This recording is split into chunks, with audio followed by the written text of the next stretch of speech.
Good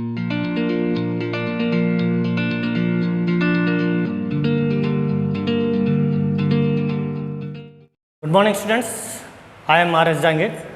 Welcome to my channel Triveni Study Circle Jaipur. Today I am going to teach you present perfect continuous tense.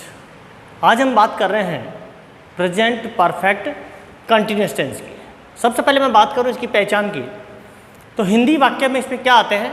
Hindi वाक्य में, मैं नहीं बोल रहा हूँ कि इसके अंत में आते हैं, मैंने कहा हिंदी वाक्य में से डैश डैश रहा है, से डैश डैश रही है, से डैश रहे हैं। फिर डैश मैंने इसलिए लगाया बीच में कि इसके बीच में कुछ न कुछ अन्य शब्द अवश्य आता है, इसलिए अपन ने यहाँ पर बीच बीच में डैश लगा रखे हैं। हेल्पिंग वर्ब की बात करूँ तो इसमें हेल्पिंग वर्ब आती है हैज़ बीन और हैव बीन। हैज़ बीन का प्रयोग किसके साथ करते हैं? ही, सी, इट और एक वचन कर्ता के साथ करते हैं। हैव बीन का प्रयोग जो है आई, वी, यू, दे तथा बहुवचन कर्ता के साथ करते हैं। इसके अलावा इस टेंस में वर्ब की फर्स्ट फॉर्म के साथ आईएनजी का प्रयोग करते हैं। इसके अलावा इसमें टाइम के लिए सिंस और फॉर का प्रयोग भी करते हैं। अब सिंस का प्रयोग कहाँ करते हैं? सिंस का प्रयोग करते हैं पॉइंट ऑफ टाइम के लिए, यानी निश्चित समय के लिए। इसके लिए मैंने एक दोहा तैयार किया है कि ऐसा कोई रूल नहीं है ये, लेकिन ज़्यादातर जगह पर अगर हम इसको यूज़ करते हैं तो हमारा आंसर बिल्कुल सटीक जाता है। एक दोहा मैंने खुद ने तैयार किया था कि सिंस का प्रयोग कहाँ कहाँ करते हैं, क्योंकि कई बार कन्फ्यूजन होता है कि सिंस का प्रयोग कहाँ करें या फॉर का प्रयोग कहाँ करें। तो इसके लिए मैंने दोनों के लिए दो दोहे तैयार किए हैं। पहला सिंस का प्रयोग के लिए मैंने जो दोहा तैयार किया है उसके लिए मैं लिख रहा हूँ कि तारीख वार माह बजे सनावे, तारीख वार माह बजे सनावे, फोर छोड़कर सिंस लगावे। अगर कहीं डेट आ गई तो आपको सिंस का प्रयोग करना है। अगर कहीं वार आ गया, संडे मंडे ट्यूसडे ये आ रहे हैं, तो उसके लिए भी अपन जो है फॉर का सिंस का प्रयोग करेंगे। अगर कहीं माह आ रहा है, मंथ जो आ रहे हैं जनवरी फरवरी मार्च, तो उसके लिए भी सिंस का प्रयोग करेंगे। अगर बजे, बजे शब्द लिखा है, जैसे 2 बजे से पढ़ रहा हूँ, मान लीजिए मैं सुबह 7 बजे से पढ़ रहा हूँ, तो बजे शब्द जब आ रहा है उसके लिए भी अपन सिंस का प्रयोग करेंगे। और सन, जैसे 2010, 2009, 2008 अगर इस तरह से आ रहा है तब भी हम किसका प्रयोग करेंगे? सिंस का प्रयोग करेंगे। तो तारीख वार माह बजे सनावे, फोर छोड़कर सिंस लगावे, यानी आप फोर को छोड़ दें और सिंस का प्रयोग वहाँ आपको करना है। थोड़ा सा एक और इसके लिए एक और क्लू मैंने तैयार करने की कोशिश की थी कि इसको कैसे तैयार करें। जो इंग्लिश मीडियम के स्टूडेंट्स हैं, मान लीजिए इसको नहीं समझ पाते हैं, तो मैंने लिखा था माई DDT, माई DDT, यानी जहाँ पर माई DDT एक पाउडर आता है, उससे मैंने इस शब्द को बनाया था कि माई DDT शब्द जहाँ पर आ रहा है वहाँ पर अपन प्रयोग करते हैं my M month, Y year, day, D day, D date and T time. ये जहाँ पर यूज हो रहा है वहाँ पर सिंस का प्रयोग करते हैं। अब बात करते हैं फोर का प्रयोग कहाँ करना है। तो फोर का प्रयोग करते हैं पीरियड ऑफ टाइम, अनिश्चित समय या अवधि के लिए, वहाँ पर अपन करते हैं फोर का प्रयोग करते हैं। इसके लिए भी एक दोहा मैंने तैयार किया था कि बजे छोड़ गिनती जहाँ आवे, सिंस छोड़कर फोर लगाना। कि बजे छोड़, जिस वाक्य में बजे शब्द आ गया, जैसे मान लीजिए मैं कहूँ कि मैं सुबह 8 बजे से पढ़ा रहा हूँ, तो 8 के बाद में बजे शब्द आ गया, इसका मतलब वहाँ तो होगा सिंस का प्रयोग। इसके अलावा कहीं पर भी अगर गिनती यानी काउंटिंग जहाँ पर आ रही है, 1 2 3 4 जहाँ पर भी काउंट आ जाए, उसमें जो है किसका प्रयोग करेंगे? फोर का प्रयोग करते हैं। अब काउंटिंग में समय अपन लेते हैं, सबसे छोटा समय अगर 2 सेकंड लेते हैं, सेकंड अगर आता है 2 सेकंड, 5 सेकंड, 10 सेकंड, तो सब में काउंटिंग का समय जो है आ रहा है।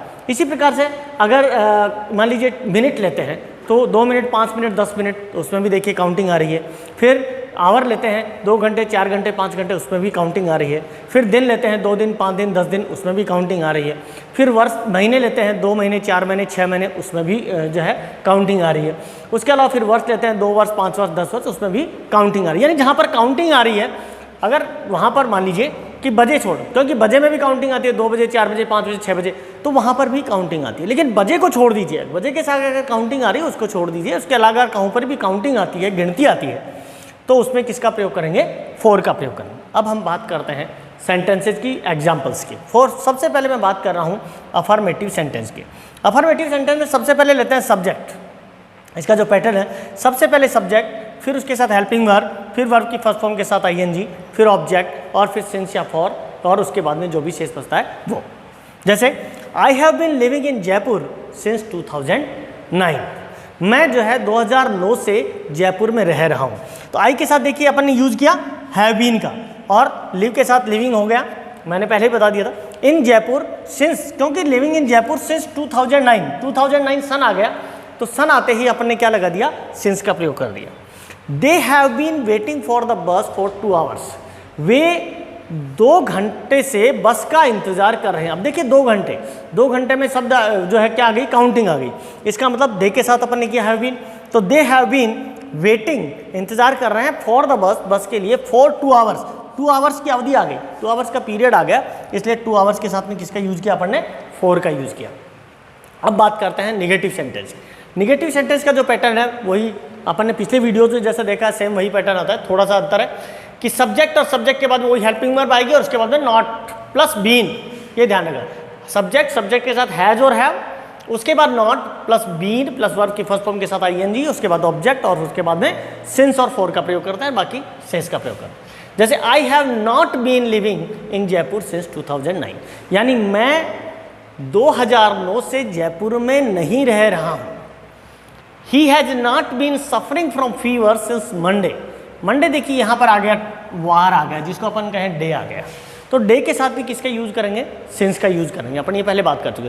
ही has not been suffering from fever, वो बुखार से पीड़ित नहीं है, सिंस मंडे, सोमवार से वह बुखार से पीड़ित नहीं है। अब बात करते हैं इंट्रोगेटिव सेंटेंस की। इंट्रोगेटिव सेंटेंस यानी प्रश्नवाचक वाक्य, इनको हम कैसे बनाएं। तो सबसे पहले हैज और हैव लेंगे, उसके बाद सब्जेक्ट लेंगे, उसके बाद बीन, उसके बाद प्लस वर्ब की first form plus ING plus object plus since या फॉर प्लस अदर जो भी हैं सारे आएंगे। है जैसे for example, have they been waiting for the bus for 2 hours, क्या वो 2 घंटे से वे 2 घंटे से बस का इंतजार कर रहे हैं। इसी प्रकार से has it been raining since morning, क्या जो है, और अंत में वही देखिए, इसमें प्रश्नवाचक चिन्ह अंत में लगाएंगे कि have it been raining since Monday morning, क्या जो है मॉर्निंग से या मंडे से वर्षा हो रही है।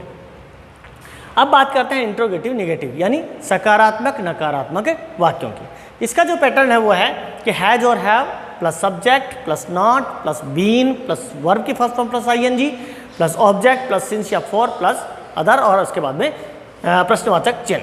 For example, have you not been reading a book for 2 hours, क्या तुम जो है 2 घंटे से ये एक पुस्तक नहीं पढ़ रहे हो।